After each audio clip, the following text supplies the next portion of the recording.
Hi, this is Dr. Scott Young, and today we're going to talk about the Post-NESARA series, what it might feel like to not have debt. Coming right up.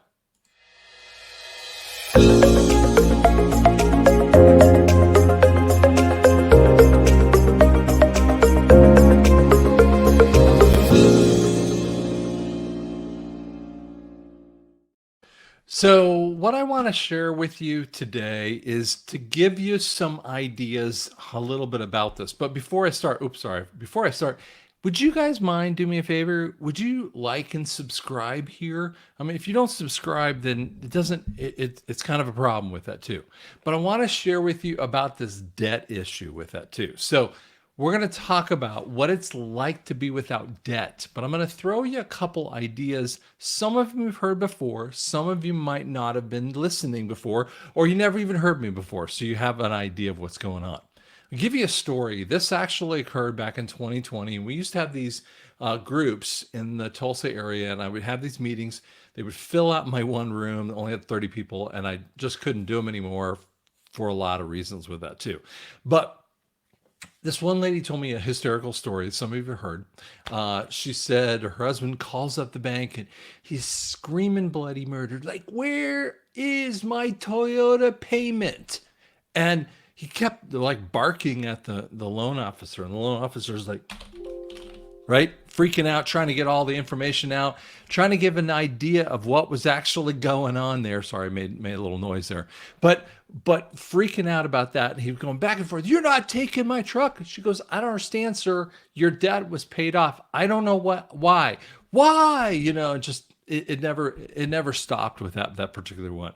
So the reality is the QFS has been on since 2020.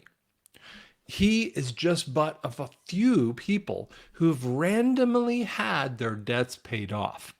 That's one of the biggest proofs of this NESARA thing. It has never happened before.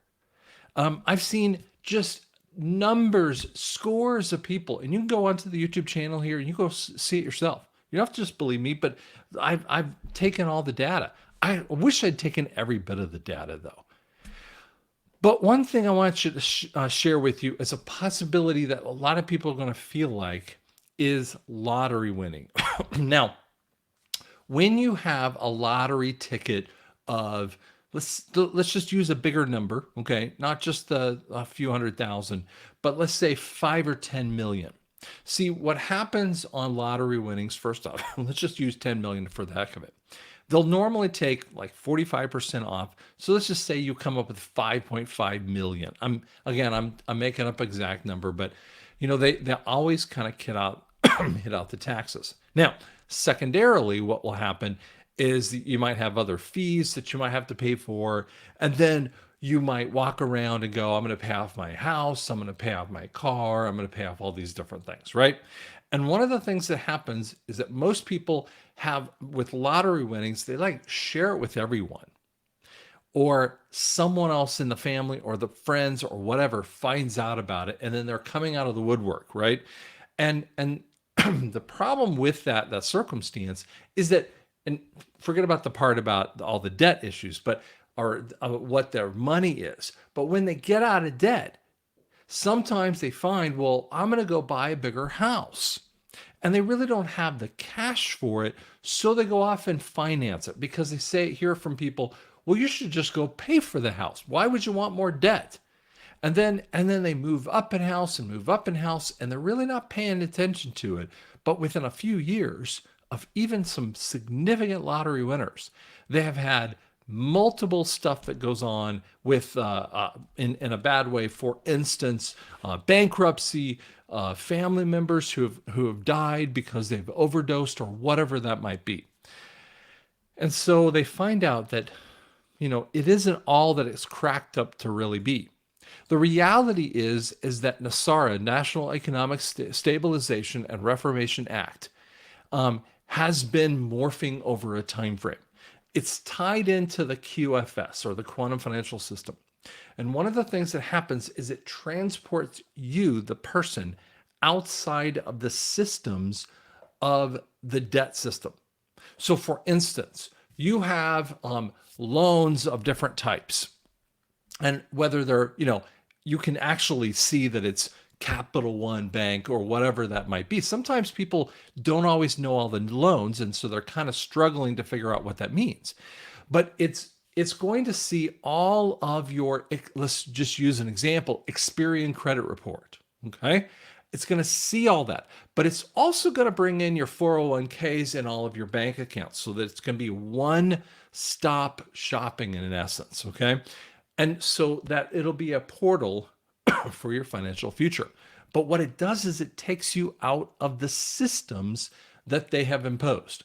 Number one reason that we don't have to pay, or we're going to have the debt forgiveness, is that they've written loans, especially in asset-backed loans. In asset-backed loans, one of the things that there are is title companies or a go-between. And the reality is that a contract has to be between the seller and the buyer, or the debtor and the debtee, the person who's getting that loan. And the reality is they put a title company or a car business or whatever who signs the bank paperwork. That's illegal. Secondarily, and that's stipulated everywhere, every way, shape, and form. When you have an illegal type of title like that, or a different contractor in the middle of it, that's the illegal portion of this whole system. Number two, they write your name in capital letters. Now, David Straight is a really good resource on understanding some of this stuff that comes from, a different sets of understanding. And he's a lawyer. He's got a real good way of looking at that. But what in essence they're doing is the capital letters of your name, when you see that, is the dead form of you. That's how they do all of their fraud basis in that situation. They'll try to do that even to your address, and they'll try to like fix it when you're online and you type in your address and you put it in normal, lettering instead of the block lettering, and they'll try to shove you into that high level thing. Well, that's actually, or excuse me, the block lettering, that's actually the dead form of you. That's actually part of the bond that is against you. Now, by the way, you're not going to get the bond money back. I know a lot of people want to talk to you about that, but that is not the case. What NESARA does is it cancels out that portion of the dead part of you. And so that's the legal part. The secondary part is that they are charging interest. And we talked about this on the last one. It's under the first article under the 8th section, where it talks about the way that you have to, how loans are actually done and what Congress is supposed to do. And there's a part that in every state, it's called usury laws. And we haven't talked about this. Most people don't look into this, but compound interest is usury. Now, they'll even say, well, usury is really, interest rates of 20% or 21% or 22%. And I'm like, no, they're not. That absolutely is not the case. Compound interest is the definition of it. Now, those are some of the basic ideas. There's a whole bunch more, but in essence, one last thing I'll tell you is that the gold-backed currency is a new set of currency. It's going to be a constitutional basis. And so you cannot bring in the old debts into the new system. This is a concept of jubilee that is a biblical concept. What happens is the debts rise so high that the people can't be able to afford it anymore. And there is a debt forgiveness kind of thing about every 7 years. Now, why that happens is that it just rises up to the crop. Because when you live in debt, there is an end point to it. Now, we've never really seen it as the people of the world because they kept the debt going. And they love it when you go through bankruptcy. That is actually one of the concepts that is listed in the first article under the 8th section is distributing out the bankruptcies. So that's why we have the debt that has to be paid off. It absolutely it has to be accomplished out of there. Now the banks will not get money back. Now, I'm going to give you a caveat to that. The 13 Fed bankers, you can go look them up, okay, all the names. Those are the ones that required the debt be done in a particular way. They set up the court systems, they set up all the systems to do it. So when you see those debt facilities, they are actually bankruptcied. Those people, they're going to have to write off the debt, and they will not be able to get money for it because you do not want to refund the cabal. Not refund like a refund, get back from them, but refunding them. Now, I believe that local banks will actually get money through the trusts that are available in NESARA, and they'll just be able to see the systems. Now, to you, it won't really matter because, for instance, if you have a car loan, what will happen is it'll either show canceled or satisfied or something to that effect. Either way, it won't matter anything to you because you will own it. Okay? Now we have had this conversation as I take a drink here. We've had this conversation that has come up, and it's a fairness conversation. And there's a fairness conversation about, oh, but what about all my past interest that I've had, the past compound interest? And it's a statement of fairness. People want to be paid back, like for all the wrongs that have done to you. Not me, but the world cannot pay you back for every bad thing that's happened to you. I'm sorry if that makes you upset, but that has never been the case in a war.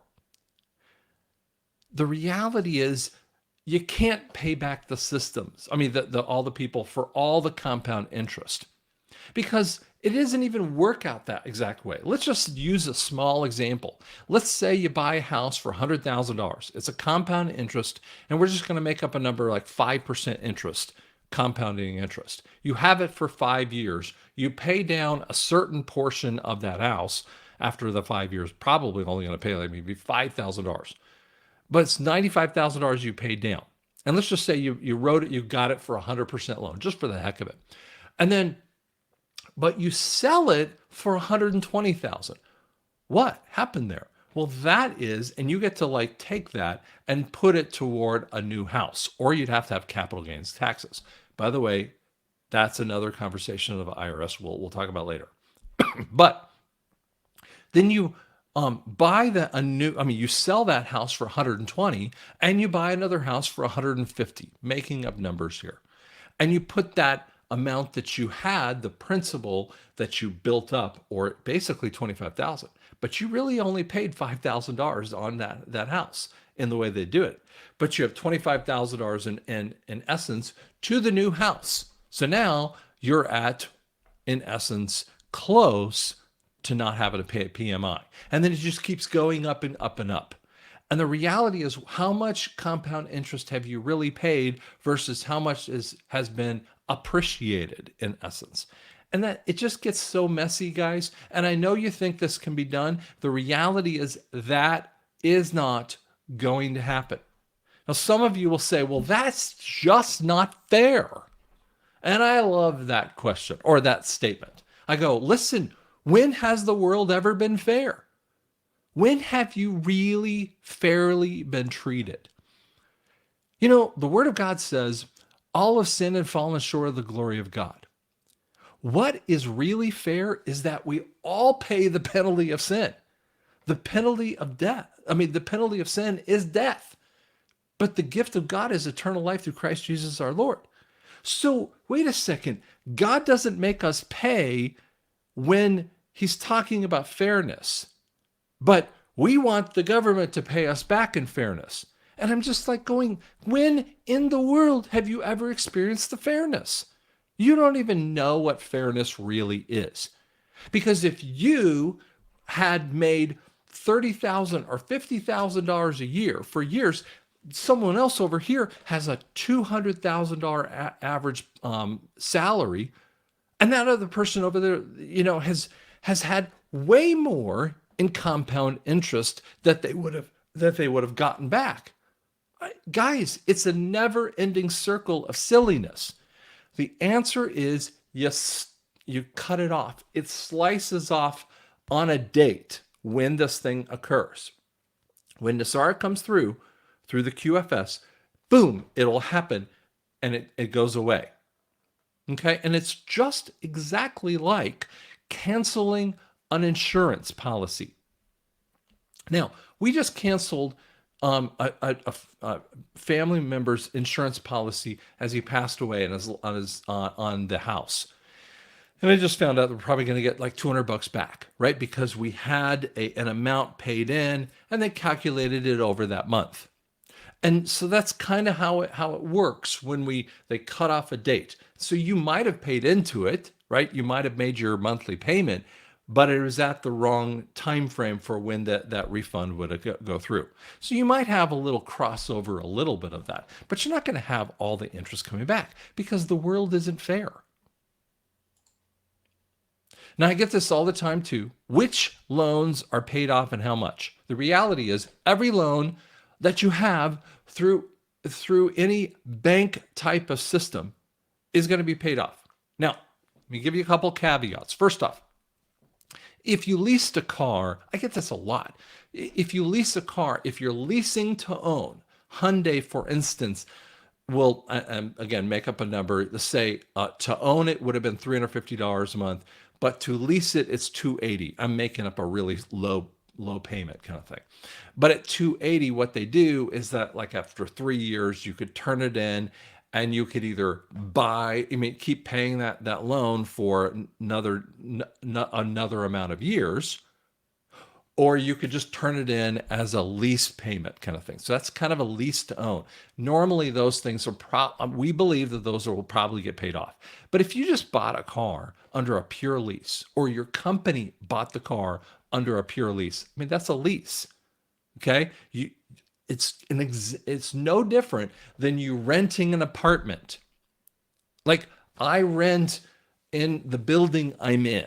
Okay. Do I get the money back for that? Nah. Do I get the interest back? Nah. It's none of that kind of thing. I didn't build up enough in that particular place. I don't care how long you've lived in that apartment. You would never think that would instantly be yours. Same thing that would happen with a car if it's a lease. Now, loans are going to be almost every one of them out there, unless it's a parent who gave you money kind of thing. That's a person-to-person loan. Don't expect that. That's ridiculous. Now, the only type of loan that we don't really know about are loans for instance, let's say you have a vendor relationship related to the cost of goods that you might have with that vendor. And they have a credit policy in essence. Now they might charge you interest. And if they do charge you interest there, because they're not a bank, they might charge simple interest. I've been a part of those loans. Those are what I call cost of goods loans. Now, cost of goods loan from the equity and the grace of that company that is giving you the product that you're working from. That's not going to be a loan that's going to be paid off. You still owe that to them because they're not getting paid off either. Okay, it's a bank type of loan, but it's all of it. Will we have credit cards afterwards? Of course you are. That is your credit ability. If you stopped credit cards, what would happen is the system would cease to exist for a very long time frame until there was a new system. Listen, the reality is most people don't want to walk around with cash in their hands. They don't like using checkbooks. And so it's not that. And then people go, well, you're going to pay with your QFS. Not exactly, guys. QFS is not a bank. It's just an access point into your money in essence. But you're still access point into the bank, and inside the bank, you're doing things. But people are so used to using credit cards, but you need to be better about this, okay? You need to pay off your credit card. In the future, you're going to pay off. If you put some money on your credit card, you need to pay it off at the end of the month. Okay. And when you get into that pattern, you're just utilizing the money and you're just getting a net 30 kind of payment kind of thing. But you're going to still have credit cards. But I would say you need to change your whole mentality upon this whole thing. Will you be able to buy a house and a car? So let's say you did have a house payment and you did have a car payment and they get paid off. Great. But you needed a new car for whatever reason. The car breaks down. Can you do you suddenly have whatever amount of money for the car, even when the prices go down? Would you have the money just to write a check for it? And the answer is no, you're not going to have money just to write a check. So the reality is, and by the way, there's not going to be just money floating everywhere for everyone, and then no one works, and we have a whole world of Wallies, okay?